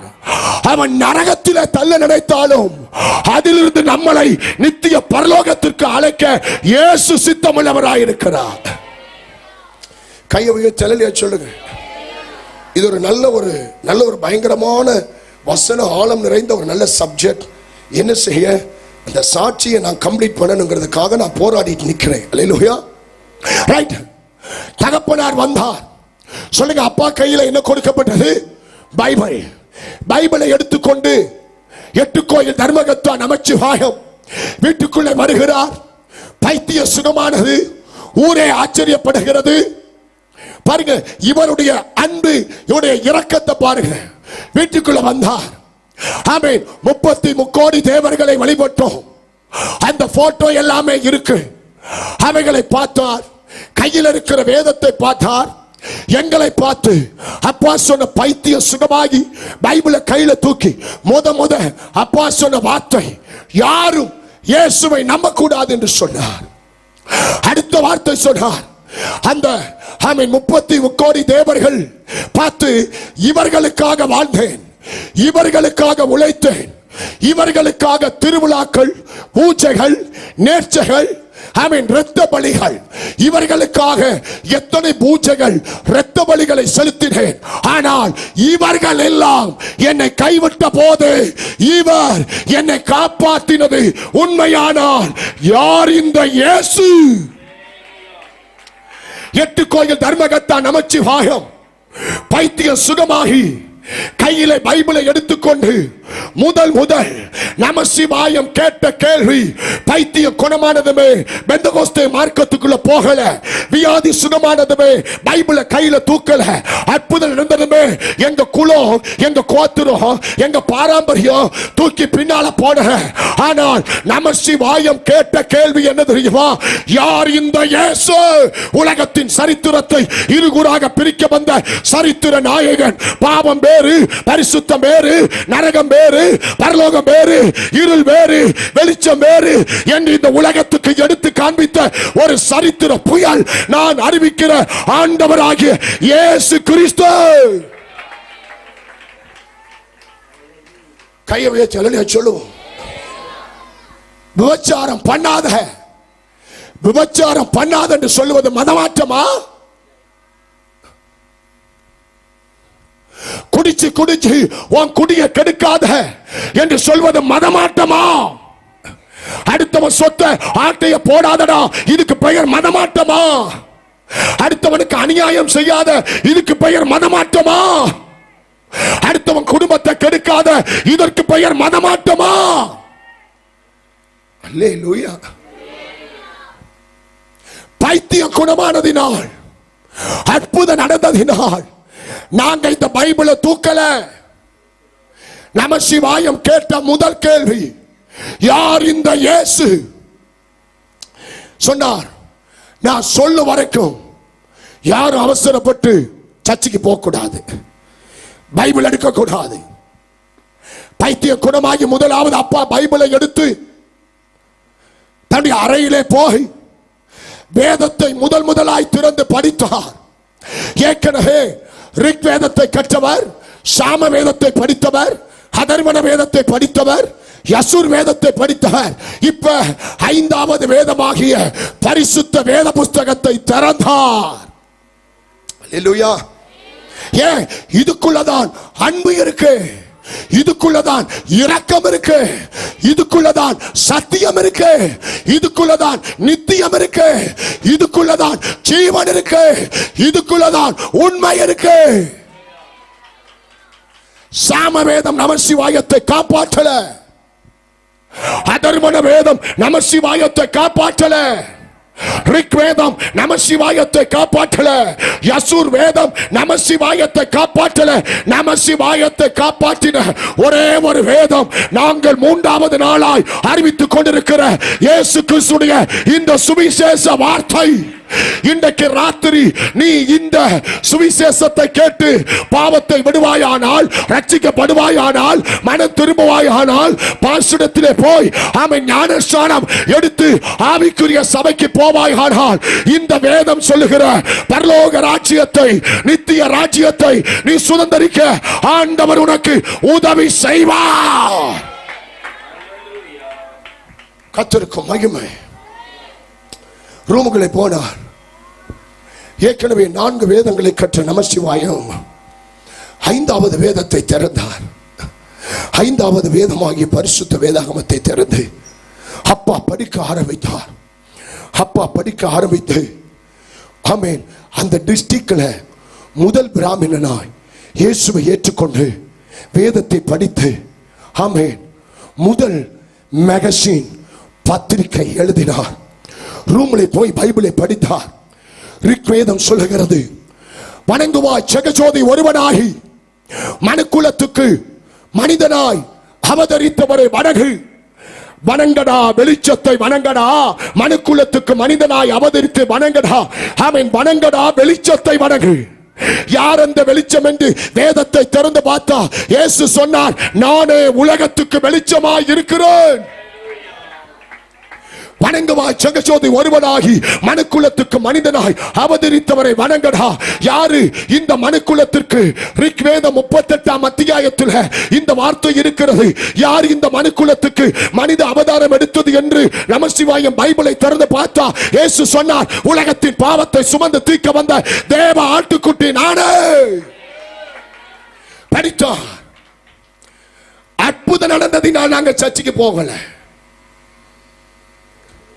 அற்புதம் நடந்ததினால் இந்த பைபிளை தூக்கல. அற்புதம் நடந்ததினால் மேடையில வாய்க்கிலிய பேசலையா? சுகத்துக்காக, அற்புதத்துக்காக தன்னுடைய பாரம்பரியத்தை, தன்னுடைய குல தெய்வத்தை, தன்னுடைய வழிபாட்டை விட்டுட்டு அற்புதத்துக்காக வந்த கூட்டம் இல்லை இந்த கூட்டம். பைபிளை படித்தார், ஒவ்வொன்றை கற்றுக்கொண்டார். ஓம் ஸ்ரீ பிரம்ம புத்தாய நமக. பிதாவின் மகனை போற்றி போற்றி. யார் பிதாவின் மகன்? நான் அறிவிக்கிற ஆண்டவராக இயேசு கிறிஸ்து. ஓம் ஸ்ரீ கன்னி சுத்தியாக நமக. கன்னி வைத்து பிறந்தவரை போற்றி போற்றி. யார் கன்னி வைத்து பிறந்தது? நான் அறிவிக்கிற ஆண்டவராக இயேசு கிறிஸ்து. ஓம் ஸ்ரீ பஞ்சகாயக நமக. 5 காயமேற்றவரை போற்றி போற்றி. யார் 5 காயமேற்றது? நான் அறிவிக்கிற ஆண்டவராக இயேசு கிறிஸ்து. ஓம் ஸ்ரீ தனு சுத்தியாக நமக. முள்முடி அணிந்தவரை போற்றி போற்றி. யார் முள்முடி அணிந்தது? நான் அறிவிக்கிற ஆண்டவராக இயேசு கிறிஸ்து. ஓம் ஸ்ரீ அக்கினி ஈஸ்வரய நமக. அக்கினியில் வெளிப்பட்டவரை போற்றி போற்றி. எரிகிற முட்புதல்ல வெளிப்பட்டது என்ற யெகோவா தேவன் சொன்னார். நிறைய சத்தியத்தை சொல்லலாம், நேரம் போதாது. எல்லாத்தையும் கற்றார், எல்லாத்தையும் படித்தார், வேதத்தை கையில் எடுத்தார், கதவை திறந்து வந்தார். மனைவியையும் 12 பிள்ளைகளையும் பார்த்து சொன்னார், இயேசுதான் வழி, இயேசுதான் சத்தியம், இயேசுதான் ஜீவன். இன்னையிலிருந்து நம்ம எல்லாம் சபைக்கு போவோம். சொல்லுங்க, எத்தனை பேர் அந்த முதல் ஞாயிற்றுக்கிழமை நாங்க எல்லாம் சர்ச்சுக்கு போறோம்? எங்க இருந்து தெரியுமா? பெரிய தர்மகத்தா கோட்டை பிராமண தெருவில் இருந்து பைபிளை தூக்கிட்டு சபைக்கு போறோம். சொல்லுங்க, எத்தனை பேர் இப்ப சபைக்கு போறோம்? சபையே சபைக்கு போகுது. கை தட்டுங்க. என்ன போகுது? சபையே எங்க போகுது? சபையே சபைக்கு போகுது. ஆனாலும் பிசாசுக்கு என்னை விட்டு இவன் போயிட்டான். என் பூஜையை செய்தான், எனக்கு பலி கொடுத்தான், எனக்கு நேர்ச்சைகளை செய்தான், 8 கோயிலை கட்டி ஆண்டான், என்னை விட்டு இவன் போயிட்டான் அப்படின்னு மிகுந்த கோபத்தோடு அநேக தாக்குதலை கொண்டு வந்தான். சபை ஜெபித்தது, எங்க ஊழியக்காரன் ஜெபித்தார், நாங்கள் ஜெபித்தோம். கர்த்தர் அவருடைய கோபத்தையும் தாக்குதலையும் கர்த்தர் உடைத்தார். கைதட்டி கர்த்தரை ஸ்தோத்திரம் பண்ணுங்க. அல்லேலூயா. பிசாசுடைய கோபம், நீ நல்லா இருக்க கூடாது, நீ வளரக்கூடாது, நீ முன்னேறக்கூடாது என்று பிசாசுடைய கோபம்.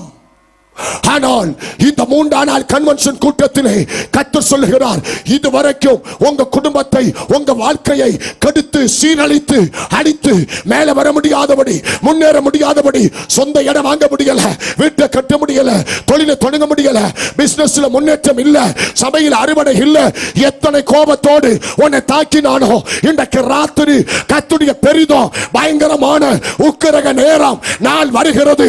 இதோ அவருடைய கோபத்துக்கு விரோதமாய் கர்த்தர் எழும்பி அவைகளை முறியடிக்கிறார். நீ எழும்பி கர்த்தருடைய வருகைக்காய் ஆயத்தப்படு.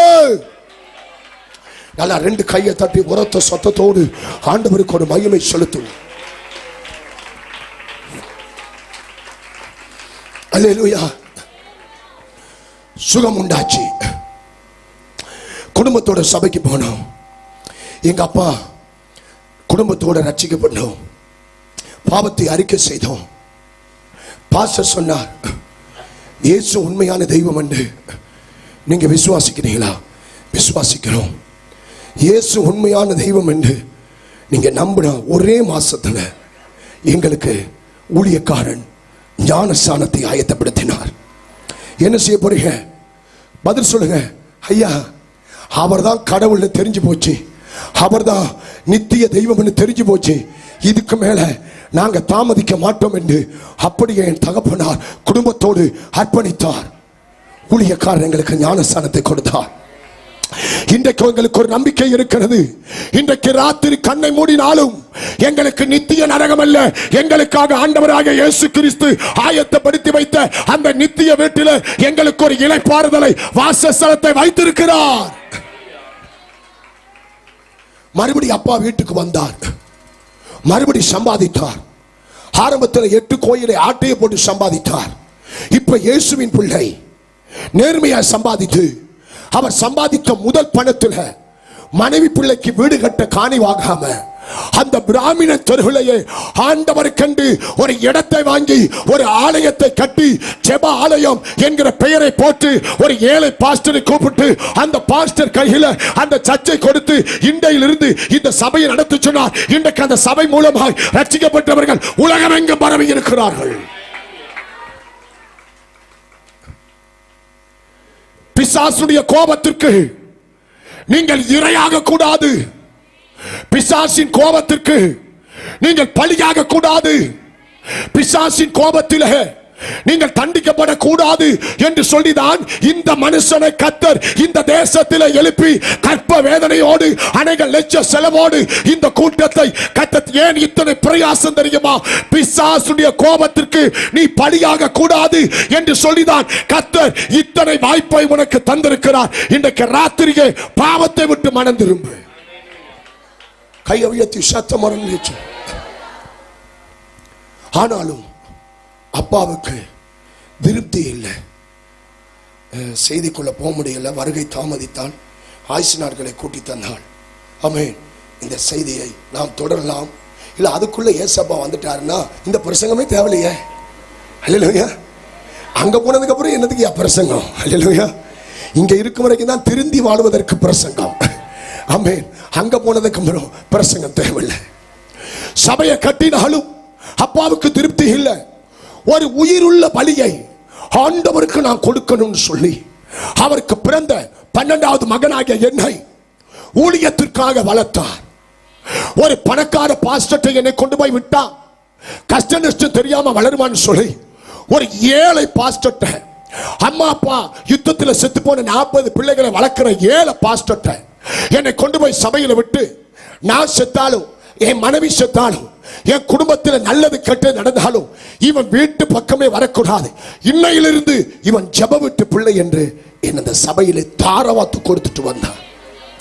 12வது பிள்ளை தாயினுடைய மடியில, தகப்பனுடைய தோளில, அண்ணன் அக்கமாருடைய அரவணைப்பில் வளர்ந்த ஒரு செல்ல பிள்ளை.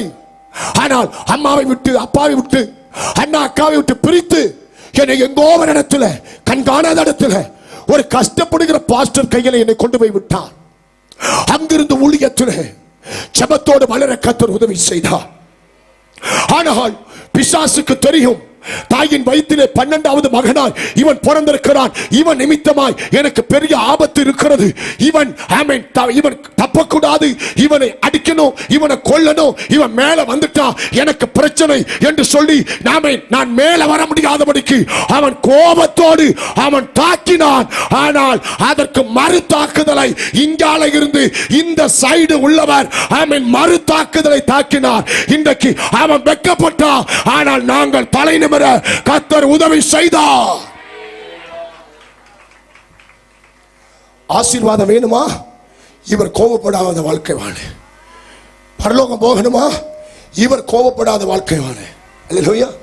இயேசுவுக்காக ஊழியம் செய்யணுமா? இவனுக்கு கோபத்தை ஏத்து இவருக்கு கோபப்படாத வாழ்க்கை வாழ. அல்லேலூயா. பெரிய யுத்தம், யுத்த விமானம், ஹெலிகாப்டர்ல நோட்டீஸ் போட்டாங்க, இத்தனாம் திகதி இத்தனை மணிக்கு இந்த ஊரை அடிக்க போறோம், இந்த ஊர்ல இருக்கிறவர்கள் பாதுகாப்பா போங்கன்னு சொன்னாங்க. உடனே அம்மா அப்பா குடும்பம் சிதறினது, தொடர்பு இல்லை, ரேடியோ டிவி செல்போன் எதுவுமே கிடையாதப்ப, யுத்தத்தினால் கரண்ட் இல்லை, தேசம் இருண்டது, குடும்பங்கள் எங்க இருக்காங்க தெரியல. பாஸ்டர் பயந்தார். 40 பிள்ளைகள், உங்க 40 பேரை என்னால காப்பாற்ற முடியாது, யுத்தம் ஸ்டார்ட் ஆயிட்டாங்க, இங்க இருந்தா செத்துருவீங்க, எல்லாரும் ஓடுங்க, எல்லாம் ஓடி தப்புங்க, நான் உயிரோட இருந்தா உங்களை பார்க்கிறேன், நீங்க உயிரோட இருந்தா என்ன பார்க்கலாம். பெட்டி படுக்கையை எடுத்துக்கொண்டு வலிக்கு கொஞ்சம் காசு கொடுத்து பாஸ்டர் எங்களை வெளியே அனுப்பினார். கையில சுட்கேஸை எடுத்துக்கொண்டு பாஸ்டர் பிரயாணத்துக்கு கொடுத்த காசை எடுத்துக்கொண்டு ஒரு கடற்கரை ஓரத்தில் வந்து நிற்கிறேன். இடுப்பளவு தண்ணியில ஒரு பிளாஸ்டிக் ஃபைபர் போட்டு நடு ராத்திரி சத்தம் கேட்கிறது. அந்த இடுப்பளவு தண்ணியில போய், அண்ணா எங்க போறீங்க? இந்தியாவுக்கு போறோம். போட்டில் 8 வாலிபர்கள், அண்ணா தயவு செய்து என்னை கொண்டு போக, இங்க இருந்தா செத்துருவேன், அம்மா அப்பாவை காணோம், என்னால வாழ முடியாது, என்னை காப்பாத்துங்கன்னு சொன்னேன். அடுத்த நாள் அந்த இடத்தை அடிக்க போறாங்க, யுத்தம் நடக்க போகுது, என்ன கொண்டு போக முடியாது. பணம் இருக்கான்னு கேட்டார். இத்தனை 1000 என் கையில் அவ்வளவு பணம் இல்லை, காசு இருந்தாதான் ஏத்துவேன். அண்ணன் அந்த ஆளு காலு கையை பிடிச்சி ஜம்ப் பண்ணி ஏறி பெட்டியை தூக்கி உள்ள போட்டு அந்த இடுப்புளவு தண்ணியில ஜம்ப் பண்ணி போட்டுல ஏறி உட்கார்ந்துட்டு, ஒண்ணு என்ன கொண்டு போ, இல்ல இந்த கடல்ல என்ன தூக்கி வீசுன்னு சொல்லிட்டேன். 9 வாலிபர்கள் என்னோடு சேர்த்து, அந்த 8 வாலிபர்களும் திடகாத்திரமான வாலிபர்கள். 26 ஆண்டு 2000 ஆண்டு 1ஆம் மாதம் 24ஆம் தேதி நடந்த சம்பவம். 8 வாலிபர்கள் திடகாத்திரம். நான் ஒரு சின்னவனாய் இருந்தேன். போட் புறப்பட்டது. நடு ராத்திரி. எல்லா சாட்சியும் சொல்ல நேரம் இல்லை. வாய்ஸ் ஆஃப் வார்னிங் மினிஸ்ட்ரி யூடியூப்ல இந்த சாட்சி தந்தை பெர்க்மன் உதவியினால் ஒரு மூவியா எடுத்திருக்கோம், அதுல போய் நீங்க பார்க்கலாம், நேரம் போதாது. அந்த போட் புறப்பட்டது. சரியாக 1:30 மணி. இந்திய இலங்கை எல்லையை கடந்து இந்திய எல்லைக்குள் வந்தபோது இந்திய நேவி துப்பாக்கியால் ஷூட் பண்ணினார்கள்.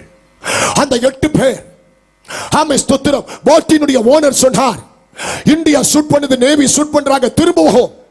8 பேர் சொன்னாங்க, அங்க வந்தா நாங்க செத்துருவோம், நாங்க வரமாட்டோம், எங்களை கொண்டு போ, இல்லைன்னா நாங்க கடல்ல குதிச்சு நாங்க உயிரோட இருந்தா நீந்தி போறோம், இல்ல செத்து போறோம்னு சொன்னாங்க. ஆனா அந்த இடத்துல அந்த போட்டினுடைய ஓனர் என்ன பார்த்து கேட்டார், டேய் நீ அமைதியா இருக்க, நீ என்ன சொல்ற? அண்ணன், என்னால இவங்களோட சேர்ந்து நீந்தி என்னால கடலை சாக முடியாது, திருப்பி எங்க நாட்டுக்கு கொண்டு போக அப்படின்னு என் உதட்டிலே சொன்னாலும் என் போதகர் போதித்த ஒரு வார்த்தை ஞாபகத்துக்கு வந்தது. ஐயோ, இயேசுவை அறியாத இந்த 8 வாலிபர்கள் நடுக்கடலை சாக போறார்களே. அப்பதான் வசனம் வருது, ஒரு பட்டணத்தில் ஒரு நீதிமான் இருந்தால் கர்த்தர் இந்த பட்டணத்தை காப்பார். என் கையில மட்டும்தான் வேத புத்தகம் இருந்தது. நான் மட்டும்தான் இயேசுவின் பிள்ளையாயிருந்தேன். நான் சொன்னேன், அண்ணன் நான் வரவில்லை, நானும் என் முடிவை மாற்றுகிறேன், நானும் இவரோடு சேர்ந்து இந்த கடல்ல குதித்து நான் நீந்தி போக போகிறேன். அந்த 8 பேரும் தங்கள் கையில் இருக்கிற பெட்டி படுக்கை செருப்பு எல்லாம் தூக்கி தண்ணியில போட்டாங்க. 9வது நபர் நான். 8 பேரும் தண்ணிக்குள்ள பாஞ்சிட்டாங்க. ராத்திரி 1:30 மணி. வங்காள விரிகுடா, ஆழக்கடல், மாஸ் அலைகள், பனமர உயரத்துல எழும்புற அலைகள். 9வது நபர் நான். பைபிளை கையில் எடுத்தேன், சட்ட பட்டனை கலட்டுறேன்.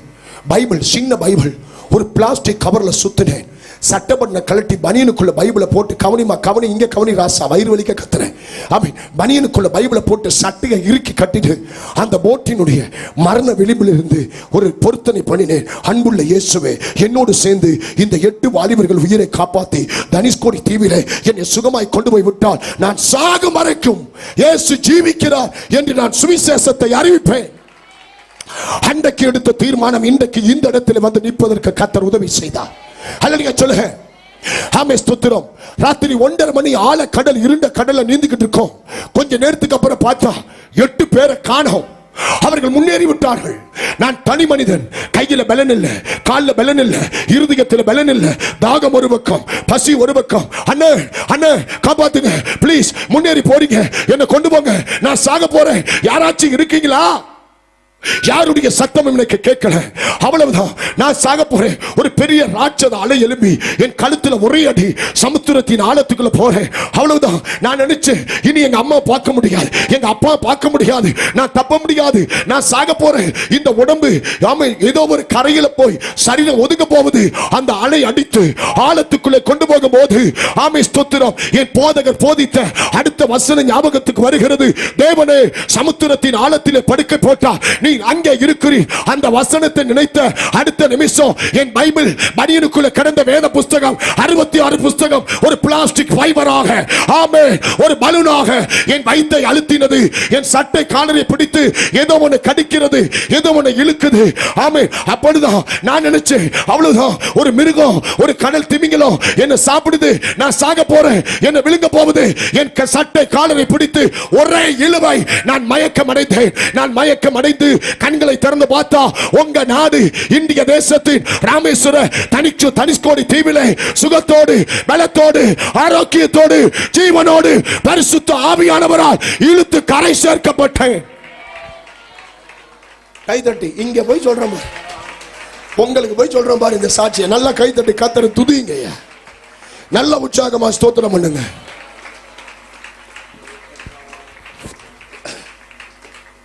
இயேசு சும்மா வேடிக்கை காட்டுற தேவன் அல்ல.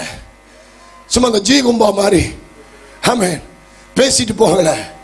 அவர் இன்னைக்கு உயிரோடு இருக்கிறார், அற்புதம் செய்கிறார் என்று பேசுவது பெரியதில்லை. அந்த அற்புதத்தை அனுபவிச்சு ருசித்து நின்று பேசிட்டு இருக்கிறேன் உன்னுடைய நாட்டில். ஆமென். ஆனாலும் பிசாசுடைய கோபம் தூக்கி போட்டா நடுக்கடலில், இவருடைய இரக்கம் என்னை தப்பி பிழைக்க உதவி செய்தது. தனுஷ்கோடி தீவில் 26 ஆண்டுகளுக்கு முன்பதாக ஒரே ஒரு சட்டை, ஒரே ஒரு பேண்ட், ஒரே ஒரு பைபிளோடு அந்த கடற்கரை மணல்ல முழங்கால் படியிட்டு ஜெபித்தேன். நான் கரைக்கு வந்து 8 நிமிஷத்துக்கு அப்புறம் தான் அந்த வாலிபர்கள் வந்தார்கள். உலகத்தில் இருப்பவனை காட்டிலும் உனக்குள் இருக்கிற ஒரு பெரியவர் என்று அந்த இடத்துல கர்த்தர் நிரூபித்து காண்பித்தார். ரொம்ப நேரம் அந்த கடல் தண்ணியில, உப்பு தண்ணியில இந்த சட்ட பேண்ட் ஆமென் ஊறி நாத்தம் எடுத்தது. அந்த பைபிளை கையெடுத்துட்டு கடற்கரை மணல்ல அடுத்த ஜெபம் பண்றேன். உங்க நாட்டில் அடுத்த ஜெபம் பண்றேன். என் உயிரை காப்பாற்றினபடியினால் இப்பவே உங்க ஊழியத்தை ஆரம்பிக்கிறேன்னு சொல்லி 26 ஆண்டுகளுக்கு முன்பதாய் ஒரே ஒரு சட்டை, ஒரே ஒரு பேண்ட், ஒரே ஒரு பைபிளோடு ராமநாதபுரம், ராமேஸ்வரம், ராமநாடு, பரமக்குடி, தேவக்கோட்டை, புதுக்கோட்டை, காணக்குடி, காளையர் கோயில், சிவகங்கை, அறந்தாங்கி, பட்டுக்கோட்டை, ஆமை, கொள்ளுமாங்குடி, இந்த பகுதியெல்லாம் சுத்தி சுத்தி சுத்தி நடந்து நடந்து காலில் செருப்பில்லாமல் ஒரு சட்டை, ஒரு பேண்டோடு இந்த சுவிசேஷத்தை அறிவிக்க கர்த்தர் உதவி செய்தார். இன்னைக்கு நிறைய பேர் சொல்லுவாங்க, யார் பாஸ்டர் ஏன் போல, ஐயோ அந்த ஆளை கூப்பிடாதீங்க, அந்த ரொம்ப கோவப்படுவான், ரொம்ப ஒன்ன மாதிரி சுகபோகமாக வாழ்ந்தா நான் கோவப்பட மாட்டேன். அடிபட்டிருக்கேன், ரத்தம் சிந்தி இருக்கிறேன், இந்த சுவிசேஷத்திற்காக அணுவா சித்திரவதையை அனுபவிச்சிருக்கிறேன்.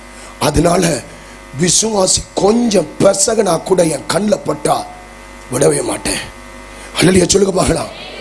வாலிபம் இப்படிதான் இருக்கணும், வாலிப பொட்ட புள்ள இப்படிதான், வாலிப பையன் இப்படிதான் இருக்கணும், விசுவாசி இப்படிதான், ஊழியக்காரர் இப்படிதான் இருக்கணும், ஊழியக்காரி இப்படிதான் இருக்கணும். அத்தனை உபதேசத்தை கர்த்தர் வேதத்தில் வைத்திருக்கிறார். அல்லேலூயா சொல்லுங்க பார்க்கலாம். ஆனாலும் பிசாசு கோபப்பட்டான். இவன் எப்படி சாப்பிடுவான், இவன் எப்படி உடுத்துவான், இவன் எப்படி இவனுக்கு தங்க வீடு கிடைக்கும், இவன் எப்படி ஊழியம் செய்வான், அவன் கோபப்படுறான். ஆனாலும் கர்த்தர் கைவிடவில்லை. ஒரே சட்டை ஒரே பேண்டோடு அலைஞ்சி திரிந்து சுவிசேஷ அறிவிக்கிற கால்ல செருப்பில்ல. எங்க இருட்டுதோ தம்பி கவனி, எங்க இருட்டுதோ அங்க படுப்பேன். Railway station, bus stand, road ஓரம் தான் என் படுக்க.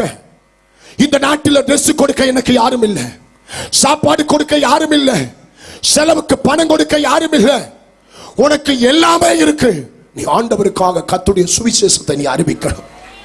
இருக்க இடம் கொடுக்க யாரும் இல்லை. ஒரு நாடோடியாக, ஒரு அனாதையாக, ஒரு அகதியாக ரயில்வே ஸ்டேஷன்ல, பஸ் ஸ்டாண்ட்ல பிச்சைக்காரனோட நியூஸ் பேப்பரை விரிச்சு படுத்து கிடப்பேன். பல இரவுகள் பசி தாங்க முடியாது. சுவிசேஷத்தை அறிவித்து கிராமங்களுக்குள்ள இயேசுவை அறிவிப்பேன். பல மைல் தூரம் நடந்து போவேன்.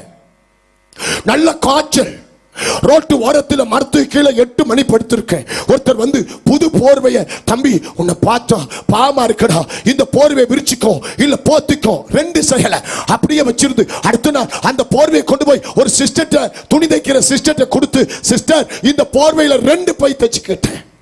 இந்த பக்கம் ஒரு பை புதிய ஏற்பாடு பைபிள் நூற்றுக்கணக்கா, இந்த பக்கம் ஒரு பை ஆயிரக்கணக்கான நோட்டீஸ போட்டுக்கிட்டு தோல் பட்ட செவக்க செவக்க கிராமங்களுக்குள் நடந்து சுவிசேஷத்தை அறிவித்த நாட்கள் மறக்க முடியாது. ஆனால் இவன் கோபப்பட்டான். அவன் கோபம் அவன் என்னை ஒன்றும் செய்யவில்லை. அல்லேலூயா. அவன் யாராவது ஒரு 10 ரூபாய் காணிக்க கொடுத்தான். அந்த 10 ரூபாயை கொண்டு வந்து காய்கறி மார்க்கெட்ல வளமையா ஒரு ஆயாட்ட காய்கறி கேட்பேன். ஆயா இந்த 10 ரூபாய்க்கு ஆடு மாடு சாப்பிடுற காய்கறி, ஆமீன், புழு பிடிச்ச கத்திரிக்காய், கெட்டு போன தக்காளி பழம், கெட்டு போன முட்டைக்கோசு, அழுகி போன காய்கறிகள் மண்ணோடு மண்ணா சாம்பலோடு சாம்பலா சாணியோட கூட்டி அந்த குப்பமேட்டில் வச்சிருப்பான். நான் 10 ரூபாய் கொடுத்தா அந்த மண்ணு அந்த சாணியில போட்டு அந்த காய்கறியை உதறி கேரி பேக்கில் போட்டு தருவான். அதை கொண்டு வந்து தக்காளி பழத்தில் இருக்கிற புழு, கத்தரிக்காய் இருக்கிற பூச்சி எல்லாத்தையும் வெட்டி எடுத்து அந்த காய்கறியை அவிச்சு 2 பாட்டில் அந்த தண்ணியை ஊத்தி 2 பையில போட்டுக்கிட்டு, அதுதானையா பல மாசம் எனக்கு உணவு. சோறெல்லாம் நான் பார்த்து மாச கணக்கானது. அழுகி போன காய்கறியை தண்ணியை குடிச்சிட்டு, சின்ன வயது, உன்னை போல வாலிப வயது, ஆசைகள், இச்சைகள், உணர்வுகள், நானும் மனுஷன் தான், எல்லாருக்கும் எம்பெருமான ஆண்டவராக இயேசு கிறிஸ்துவுக்காக இந்த ஜனங்கள் நித்திய நரகத்துக்கு போகக்கூடாது என்று என் ஆசைகளை, இச்சைகளை, உணர்வுகளை எல்லாம் தூக்கி அடிச்சையா சிலுவையில தூக்கி அடி. உன் மாம்சத்தின் எண்ணங்களை எல்லாம் சிலுவைகளை தூக்கி அடி. அப்பதான் நித்திய ராஜ்யத்துக்குள்ள போவாய், இயேசுவின் வருகையில பங்கடைவாய். அப்படி ஓடிக்கொடுத்த நாட்களில் மதமாற்ற தடை சட்டம் 5 தடவை அடித்து அனுமனமாய் சித்திரவதை செய்தார்கள். கடற்கரை ஓரத்தில் ஒற்றை பனைமரத்தில் இருந்த ஒரு சட்டையை கழட்டி அந்த மரத்தை முதுகுக்கு பின்னால வைத்து கையை நல்லா இறுக்கி இழுத்து அந்த சட்டையால கட்டி 6 மணியிலிருந்து 6:45 வரைக்கும் அடிச்சு அனுமனமா சித்து. ஒருத்த சொன்னா, மச்சான் மீன் குத்துற சுளுக்கியால இவனை குத்தி தூக்கி கடல்ல தூக்கி போடுறா, இவன் செத்தா யாரா வருவா? டேய், எனக்கு ஒண்ணுனா பரலோகம் இறங்கும், சிங்காசனம் இறங்கும். ஆனா அவர் கோபப்படக்கூடாது. இவன் எவ்வளவு கோபப்பட்டாலும் அது நமக்கு உயர்வை கொண்டு வரும். இவன் எவ்வளவு கோபப்பட்டாலும் அது நமக்கு கனத்தை கொண்டு வரும். இவன் எவ்வளவு கோபப்பட்டாலும் அது நமக்கு மேன்மையை கொண்டு வரும். அது நமக்கு ஆசீர்வாதத்தை கொண்டு வரும். அந்த ஒரு சத்தியம் உங்களுக்குள்ள விழணும்.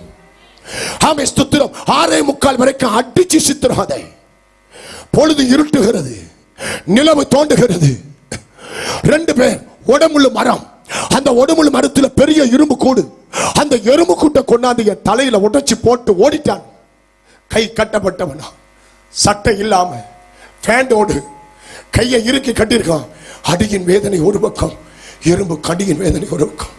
எறும்பு கடிச்சு கடிச்சு மயக்கமான நிலைமையில் இருக்கிறேன். ஆனாலும் அந்த இடத்திலே கர்த்தர் கிருபையாய் காப்பாற்றினார். ஒரு தடவை என்னை பிடித்து சட்டையை கலட்டி பேண்டை கலட்டி 10க்கு 10 அறையில வெக்கத்தை விட்டு சொல்லுகிறேன், என்னை நிர்வாணப்படுத்தி 10க்கு 10 அறையில இரவு முழுக்க வைத்து அடித்து பயங்கர சித்திரவதை. அண்ணா விட்டுருங்க, கட்டியால் அடிக்கிறான், கம்பால் அடிக்கிறான். பிளாஸ்டிக் பைப்புக்குள்ள மணல் கடற்கர மணலை போட்டு, பிளாஸ்டிக் பைப்புக்குள்ள மணலை போட்டு சட்டையும் பேண்டையும் கலட்டி அந்த சேரை இறுக்கி என்னை பிடிக்க வச்சு என் முதுகுல இருந்து கீழே வரைக்கும் அந்த பைப்பால் அடிச்சு அடிச்சு பட்டையை உரிச்சு எடுத்தார்கள். ஆனாலும் சோர்ந்து போகிறேன், ஆனாலும் பின்வாங்கல. ஏன்? அவனுக்கு கோபம். இவனை உயிரோட விட்டுட்டான். இந்த என்ன புறம், மேல்புறமா, இவனை உயிரோட விட்டுட்டா இந்த வெள்ள மடத்துல வந்து சுவிசேஷம் சொல்லுவான். அடித்து சித்திரவதை. ஆமீன். வர்றமெல்லாம் கட்டையால் அடிக்கிறான், கம்பால் அடிக்கிறான், இரும்பு பைப்பால் அடிக்கிறான். விட்டுருங்க, வலிக்குதுன்னு விட்டுருங்க, பிளீஸ் வேணான்னு சொல்றான். இயேசுவை பத்தி சொல்ல மாட்டேன், அது மட்டும் சொல்ல முடியாது. ஒருத்தர் சொல்றான், டேய் பேச்சுக்காவது உன்னை பார்த்தா பாமா இருக்குடா, யார் பெத்த பிள்ளையோ பேச்சுக்காவது இயேசுவை சொல்ல மாட்டேன்னு சொல்றா. பேச்சுக்கு கூட, விளையாட்டுக்கு கூட எந்த தெய்வத்தை நான் மறுதலிக்க மாட்டேன். அடிச்சு அனுமனமா சித்திரவதை. கொஞ்ச நேரத்துக்கு பிறகு பார்த்தா பெண்கள் இருக்கீங்க, நான் நிறைய சம்பவம் சொல்ல முடியாது. நிர்வாண கோலத்தை அந்த மூளையில மிதிக்க மிதிக்க அந்த மூளையில கொன்னி கிடக்கிறேன். கொஞ்ச நேரத்துக்கு அப்புறம் பார்த்தா ஒருத்தரை காணோம். ஒரு இவ்வளோ பெரிய மொத்த நெருப்பு அந்த ரூமுக்கு வருது. என்னடா ஒரு வெளிச்சம், ஒரு நெருப்பு வருதுன்னு பார்த்தா என்னை அடிச்சுட்டு வெளியே போனவன் இவ்வளோ பெரிய இரும்பு கம்பியை கொண்டு போய் நல்லா நெருப்புல போட்டு அந்த இரும்பு கம்பியை பழுக்க வச்சு நிர்வாணமாய் கடந்த என் உடல் முழுக்க இன்னைக்கும் அந்த அச்சடையாளம் இருக்கு. சுட்டு பொசுக்கினார்கள். புழு துடிக்கிறது போல துடித்த.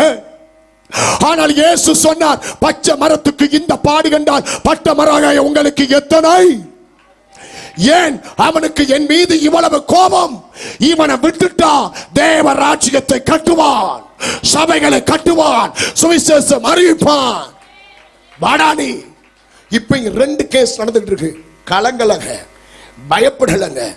ஏதா இருந்தாலும் யெகோவா ஈரே, அழைத்த தேவன் எங்களுக்கு ஜெயத்தை தருவார். ஏன் இத்தனை பாடுகள்? எப்படியாவது ஜனங்கள் நித்திய நரகத்தில் இருந்து நித்திய பரலோக ராஜ்யத்துக்கு போகணுமே, இந்த சுவிசேஷத்தை சொல்லும்படி தான் ஐயா அத்தனை பாடுகள்.